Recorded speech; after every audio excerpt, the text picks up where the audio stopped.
鸿沟之盟签订后，项羽便率领楚军东撤，准备返回彭城。而刘邦却在张良和陈平的建议下撕毁盟约，开始追击项羽，至此揭开了垓下之战的序幕。十面埋伏，四面楚歌，霸王别姬，乌江自刎，这一系列荡气回肠的历史故事也随之上演。本期视频，我们就一起走进三维地图讲解之霸王别姬及垓下之战。刘邦在追击项羽的同时，命令韩信和彭越也前往固陵会师，一起围歼项羽。项羽得知刘邦竟然出尔反尔，刚刚签订的盟约就反悔了，不由得怒火中烧，立即率领10万楚军掉头来攻打汉军。此时刘邦已经率军到达了固陵，可他发现韩信和彭越都没有前来会师，同时放了他的鸽子。只靠他这一支汉军，怎么可能打得过项羽呢？结果不出所料，大败而归。于是他便引兵退入壁垒，坚守不出，再次与项羽在固陵展开了对峙。刘邦无奈地问张良：韩信和彭越都不听命令，调遣不来，该怎么办呢？张良说：你只要能帮他们圆了梦，他们就会来的。于是刘邦便听取了张良的建议，给韩信和彭越都加封了大片的土地，并将彭越封为梁王，再次确认韩信齐王的地位。果然10月底，韩信和彭越同时发兵前来救援刘邦。接着灌婴引兵攻陷了彭城。刘邦的堂兄刘贾渡过淮水，诱降了项羽的大司马周殷。周殷举九江之兵迎接英布，让他重新统领九江。然后合军北上，进攻城父。项羽得知后院起火，便放弃了与刘邦的对峙，被迫向东南撤退。项羽一走，刘邦也从固陵出发，紧随其后。11月，项羽引兵到达垓下，然后筑垒安营，整顿兵马。此时楚军的总兵力约为10万人。12月，刘邦、韩信、彭越、英布4路大军会师于垓下，合计兵力达到60多万。彭城之战时，刘邦也曾率领诸侯联军56万进驻彭城，结果被项羽的3万骑兵就给打败了。而这一次，刘邦将60多万军队的指挥权全都交给了韩信。事实证明，刘邦这个决策是非常正确的。韩信知道项羽征战多年，从未有过败绩，他最强的战术就是骑兵突袭。于是他的破解之法就是封锁加包抄，让项羽的骑兵发挥不了作用。他命令刘贾和英布将楚军南面外围的出路全部封死，命令彭越封锁北面的出口，让孔熙率军数万为左翼，陈赫率军数万为右翼，他自己则亲率30万大军居中，作为前锋主力。刘邦率军10万跟在韩信的后面，刘邦军的后面是周勃率军负责断后。就这样，韩信就将项羽的10万大军牢牢地围困于垓下。而此时的项羽，长江以北的土地已全部沦陷，前无粮草，后无援军，剩下的这10万人彻底成为了一支孤军，可以说是进退两难，毫无生机。但对于项羽来说，越到逆境就越能激发他的战斗力。巨鹿之战如此，彭城之战亦是如此。他的第一个战术就是斩首行动，他要在几10万汉军的阵营中取敌方主将的项上人头。可韩信早已预料到了这一点，他已将刘邦安排在了他主力大军的后面。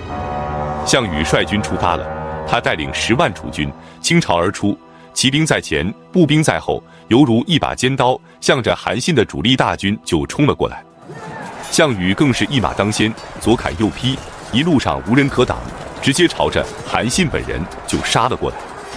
项羽骑兵的冲击实在是太过于强悍，韩信的30万大军也抵挡不住，只能被迫后撤。可是项羽已经杀红了眼，继续奋力追杀。在这紧要关头，汉军的左翼和右翼也从2个方向以前行攻势围了过来。项羽因为带领骑兵冲得太快，导致骑兵和步兵之间失去了配合，汉军就趁机迅速地将楚军的骑兵和步兵一切为二。项羽无奈，只能回撤救援步兵，然后全军再次奋力突围，退回了垓下。此一战，楚军伤亡4万，被俘2万，跟随项羽退回营地的只剩下了4万人。汉军尽管伤亡更大，死伤高达10多万人，可经此一战，双方兵力的对比从当初的6:1变成了10:1还要多，悬殊更大了。楚军被围困在垓下，在寒风刺骨的黑夜里缺衣少粮，汉军则在四周的高岗上举着火把将楚军团团围住，这便是传说中的十面埋伏。为了消磨楚军的意志，汉军开始唱起了楚歌。在这荒凉寂静的夜晚，凄婉的楚歌终于让这支兵困马乏、没有补给的孤军失去了心理防线。一方面，楚歌勾起了楚国士兵的思乡之情；另一方面，他们误以为刘邦已经完全收服了楚地，要不然怎么会有这么多人唱楚歌呢？于是楚军便纷纷地开始逃窜，歌声也惊醒了项羽和虞姬。面对虞姬，项羽心如刀割，他知道自己大势已去，现在就连最心爱的人也无法保护了。他拔剑而起，慷慨悲歌：力拔山兮气盖世，时不利兮骓不逝，骓不逝兮可奈何，虞兮虞兮奈若何。虞姬也起舞和歌。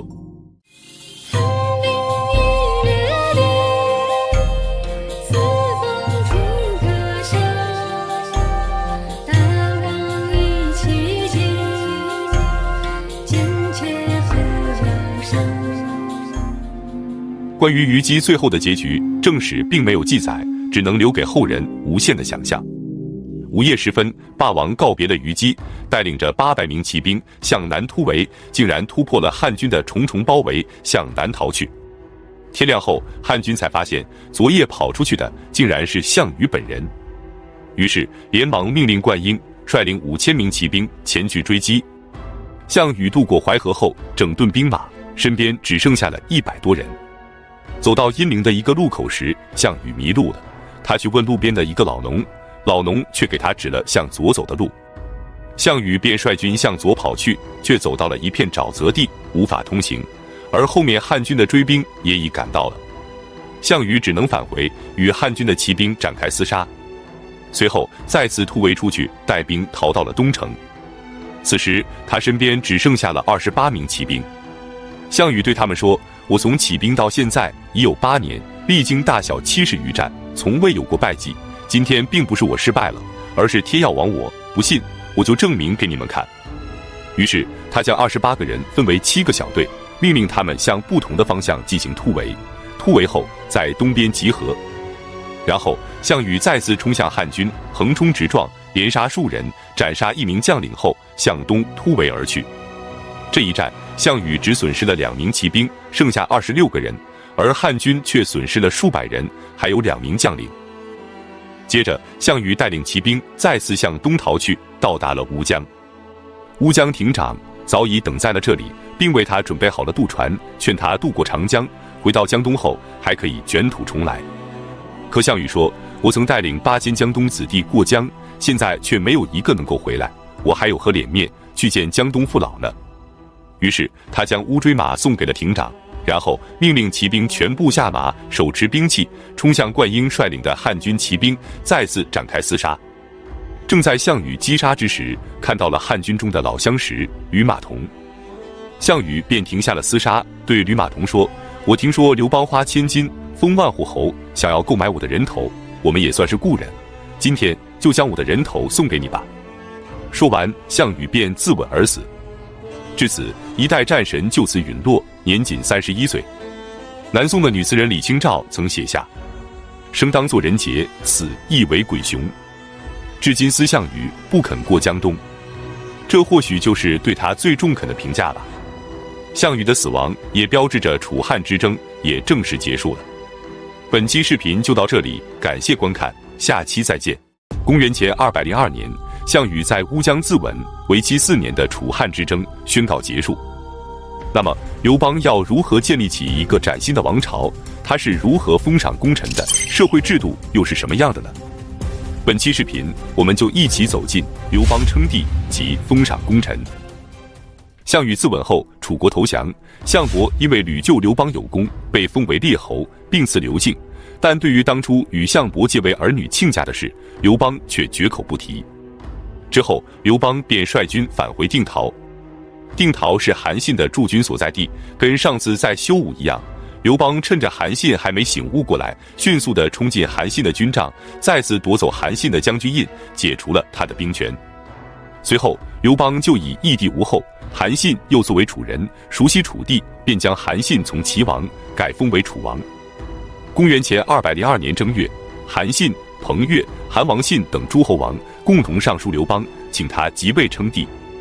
刘邦象征性地推辞了几次后，于同年的2月初3，在泛水北岸举行了登基大典。定国号为汉，史称西汉，国都暂定为洛阳。刘邦即位称帝，即为汉高祖。吕雉也由王后改称为皇后，刘盈则由太子改称为皇太子。至此，大汉王朝正式建立。那么，对于项羽的残余势力，刘邦又是如何处理的呢？刘邦这一生最不堪回首的，莫过于彭城兵败，在逃亡的路上，先后3次将儿子刘盈和女儿鲁元推下马车。迫使他这么做的，就是一直对他紧追不放的季布和丁公。因此，刘邦悬赏千金捉拿2人。季布，项羽帐下的大将，曾是一名侠客，在楚国很有名气。在楚地流传着一句谚语：得黄金100斤，不如得季布一诺。一诺千金这个成语就是因他而来。项羽死后，季布躲藏在濮阳一个姓周的人家。周家害怕受到牵连，就连同几10个奴仆一起卖给了鲁地的朱家。朱家的主人得知他的奴仆里有一个是季布后，便跑到洛阳，想办法见到了夏侯婴。对夏侯婴说：“陛下刚刚夺得天下，仅凭个人怨恨就去追捕一个人，未免显得气量有些狭小。更何况季布是个贤能的人，如果陛下追捕急迫，他要么向北逃往匈奴，要么向南逃往越地，反而是朝廷的损失。希望您能找个机会向陛下说明。”夏侯婴便答应了他，找机会奏明了刘邦。刘邦也觉得有理，便召见并赦免了季布，还任命他为郎中。